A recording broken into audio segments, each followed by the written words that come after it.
할렐루야. 사랑하는 대강의 가족 여러분, 오늘 하루도 하나님의 말씀과 동행하는 삶이 되길 소망합니다.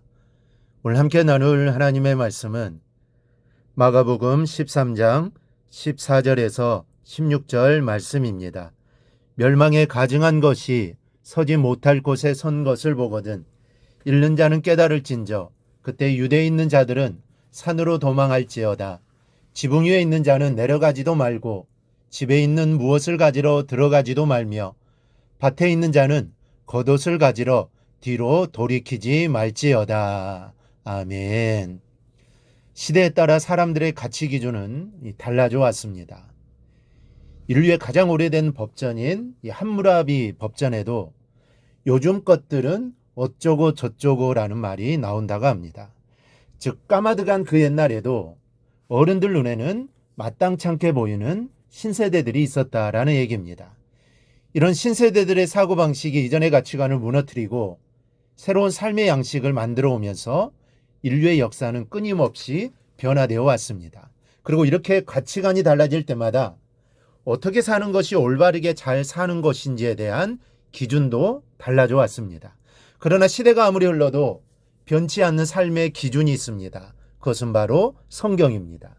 구세대에게도 또 신세대에게도 성경은 인생의 가장 굵은 기준선을 그어주는 책입니다. 왜 그럴까요? 인간을 창조하시고 인간을 가장 잘 알고 계시는 하나님의 말씀이기 때문입니다.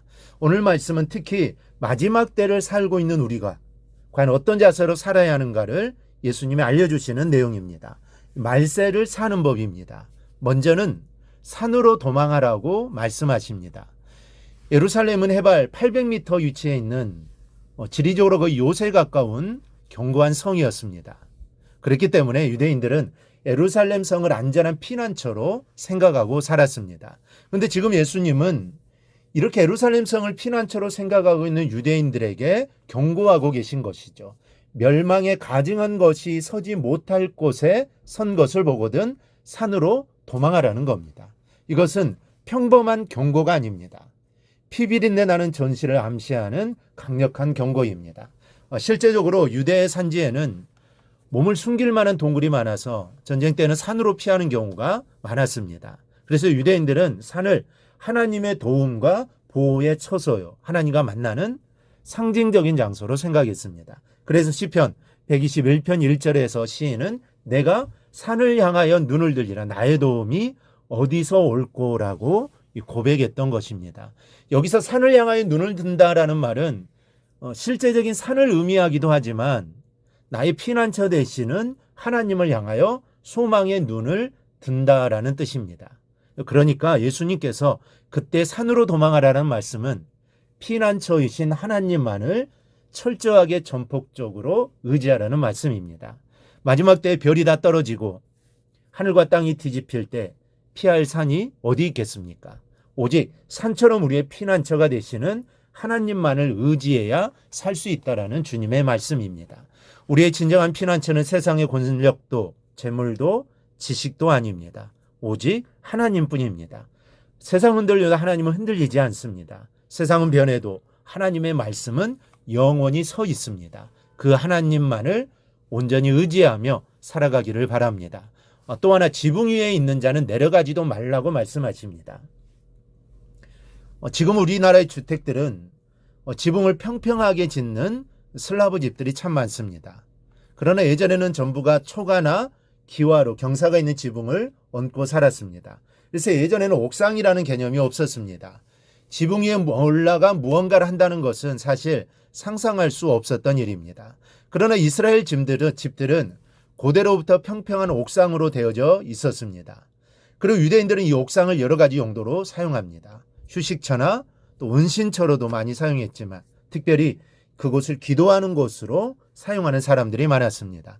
그러니까 지붕 위에 있는 자는 내려가지도 말라는 말씀은 기도하러 올라간 사람은 계속 기도하라는 상징적 의미의 말씀입니다. 말세에는 기도를 많이 해야 한다는 말씀입니다.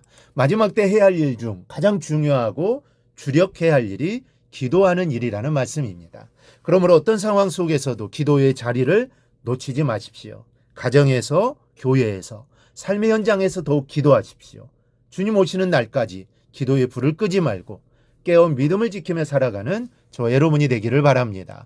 셋째는 밭에 있는 자는 겉옷을 가지러 뒤로 돌이키지 말라고 말씀하십니다. 이 팔레스틴은 낮과 밤의 기온차가 아주 심합니다. 그래서 농부들은 집과 조금 떨어진 밭에 일하러 나갈 때는 낮에 뜨거운 기온을 생각해서 아침에 좀 쌀쌀하더라도 겉옷을 집에 두고 나갑니다. 혹 겉옷을 입고 나갔을지라도 낮 동안에 옷을 벗어서 밭의 한쪽가에 두었다가 일이 끝나면 그 옷을 입고 집으로 돌아갔습니다. 그런데 이 마지막 때에는 아주 가까운 밭가에 겉옷을 두었다 할지라도 그것을 가지러 돌이키지 말라라는 말씀입니다. 그런데 여러분, 아무리 상황이 급해도 이 밭가에 옷을 집어들 여유는 있지 않습니까?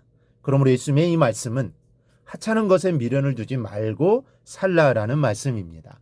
미련은 사람의 발목을 잡아두기 때문입니다.